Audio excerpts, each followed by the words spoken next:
हमने supreme court में एक पिटीशन फाइल किया है और सिटीजनशिप एक्ट का सेक्शन 6A चैलेंज किया है। हमारा यह कहना है सेक्शन 6A को सुप्रीम कोर्ट इसको अनकॉन्स्टिट्यूशनल डिक्लेयर करे। यह सेक्शन 6A 1985 में कांग्रेस की सरकार ने सिटीजनशिप एक्ट में जो ऐड किया था, जोड़ा था इसको। यह सेक्शन 6A कहता है कि असम में 1971 तक जितने भी बांग्लादेशी आ चुके हैं ये सारे भारत के नागरिक कहलाएंगे। एक अनुमान के अनुसार 1971 तक असम में लगभग 60 लाख बांग्लादेशी आ चुके थे। भारत का संविधान कहता है कि जो कट ऑफ डेट है भारत में आने की वो 15 अगस्त 1947 है। भारत का संविधान कहता है कि 15 अगस्त 1947 तक जो लोग अफगानिस्तान, पाकिस्तान या उस समय बांग्लादेश तो नहीं था लेकिन उसको ईस्ट पाकिस्तान कहते हैं, तो वहां से जो लोग आए हैं 15 अगस्त 1947 तक वो सब भारत के नागरिक हो जाएंगे। इसके बाद अगर कोई आएगा तो उसको एप्लीकेशन देना पड़ेगा, उस एप्लीकेशन पे सरकार जांच करेगी और फिर सरकार नागरिकता देगी या नहीं देगी ये उसकी मर्जी है।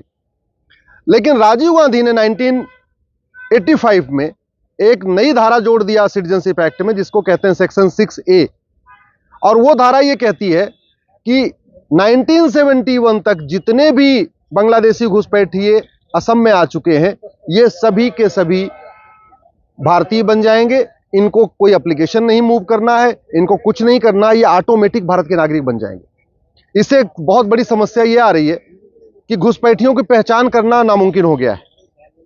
जो 71 के बाद में आए हैं, 75 जो 81 के बाद 71 के बाद में आए हैं वो कह रहे हैं कि हम 71 के पहले आ गए थे। अब कोई 80 के दशक में घुसपैठिया आया या 90 के दशक में घुसपैठिया आया या मान लो 10 साल पहले इल्लीगल एंट्री कर दिया है असम में, वो ये कहता है कि हम असम में 71 के पहले आ गए थे। वहां बॉर्डर पे कोई पर्ची तो कटती नहीं है, वहां कोई सीसीटीवी तो लगा नहीं है जिससे ये पता चले कि घुसपैठिया 71 के पहले आया या 71 के बाद में आया। तो इस सेक्शन 6A का फायदा पूरे देश के घुसपैठिए उठा रहे हैं। अगर वो बंगाल में है या यूपी में है या बिहार में है या दिल्ली में है या चंडीगढ़ में है, जहां पे भी है, अब उन्होंने एक नई दलील देना शुरू कर दिया है कि हम असम में तो 71 के पहले आ गए थे, दिल्ली में या जयपुर में या चंडीगढ़ में बाद में आए। अगर ये सेक्शन 6A को खत्म नहीं किया गया तो भारत में एनआरसी कभी सफल होगा ही नहीं। इस सेक्शन 6A के कारण पिछले 10 साल खूब मेहनत हुई असम में, लेकिन घुसपैठियों की पहचान नहीं हो पाई ठीक से। क्यों? क्योंकि जो 71 के बाद आए हैं वो भी कह रहे हैं हम 71 के पहले आए हैं, जो 80-90 के दशक में आए वो भी कह रहे हैं 71 में हम 71 से पहले आ गए थे। जो पूरे भारत में घूम रहे हैं घुसपैठिए, चाहे वो मुंबई में है या बेंगलोर में है या कहीं जम्मू में है, वो भी कह रहे हैं जी हम 71 के पहले आ गए थे, हम पहले आए थे असम में, बाद में हमने नौकरी की तलाश में हम इधर बाहर आ गए हैं। इसलिए मैं सरकार से भी निवेदन करता हूं, माननीय प्रधानमंत्री से निवेदन करता हूं, गृहमंत्री से निवेदन करता हूं, मामला सुप्रीम कोर्ट में सुनवाई पे आने वाला है। 5 जजों की बेंच इस पे सुनवाई शुरू कर रही है। आप अटॉर्नी जनरल को और सॉलिसिटर जनरल को कहिए ये सेक्शन 6A का विरोध कर रहे हैं। ये कांग्रेस का महापाप जो 1985 में हुआ है इसको खत्म करना जरूरी है। अगर सेक्शन 6A रहा तो देश के सारे घुसपैठिए वो किसी भी कोने में है वो ये कहेंगे कि हम 71 के पहले असम में आ गए थे, और जो ऑलरेडी 60 लाख पहले आ चुके हैं जो आंकड़े भी बताते हैं वो तो पूरी तरीके से रेगुलराइज हो जाएंगे। भारत में 5 करोड़ से ज्यादा घुसपैठिए हैं इस समय, 5 करोड़ से ज्यादा। जब हमने एक दूसरी पिटीशन फाइल किया था 2017 में, उस समय मैंने आंकड़ों के अनुसार कहा था 5 करोड़ आ चुके हैं। भारत का ऐसा कोई जिला नहीं है जहां घुसपैठिए नहीं है, भारत का ऐसी कोई तहसील नहीं है जहां घुसपैठिए नहीं पहुंच चुके हैं। देश की राजधानी में घुसपैठिए बड़ी मात्रा में आ चुके हैं, लाखों की संख्या में। अगर ये सेक्शन 6A खत्म नहीं हुआ, इनको पहचान पाना, इनको डिटेक्ट कर पाना, इनको डिपोर्ट करना मुश्किल ही नहीं नामुमकिन है। इस सेक्शन 6A के कारण असम की एनआरसी फेल हो गई।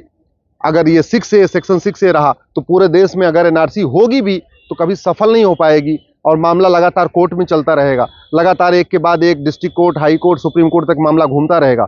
इसलिए अब आवश्यक ये है सेक्शन 6A को खत्म किया जाए और जितने भारत में घुसपैठिए हैं उनको बाहर जाने के लिए आदेश दे दिया जाए कि भैया आप यहाँ से निकल जाओ। 3 महीने का टाइम दे दिया जाए उनको निकलने का, लेकिन उनको यहाँ से निकालना बहुत ज़रूरी है। नहीं तो जैसे फ्रांस जला है, जैसे इजराइल जल रहा है, जैसे पूरा यूरोप जल रहा है, जैसे लंदन जलना शुरू हो चुका है, जैसे जर्मनी में हंगामा शुरू हो चुका है, आने वाले टाइम में ये घुसपैठिए भारत को भी जलाएंगे। और भारत में तो इनके घुसपैठियों के इतने समर्थक हैं घुसपैठियों के समर्थक, यहाँ वो पत्रकार भी घुसपैठियों के समर्थक है, यहाँ जज भी घुसपैठियों के समर्थक है, सांसद विधायक भी घुसपैठियों के समर्थक है, नेता अभिनेता भी घुसपैठियों के समर्थक है। इसलिए इनको निकाल पाना नामुमकिन हो जाएगा। इसलिए मैं सरकार से निवेदन करता हूं, तत्काल सेक्शन 6A को वापस लेने के लिए या तो कदम उठाएं, नहीं तो सुप्रीम कोर्ट में एक नया एफिडेविट फाइल करके कहें कि हाँ, सेक्शन 6A इलीगल है, इसको खत्म कर देना चाहिए।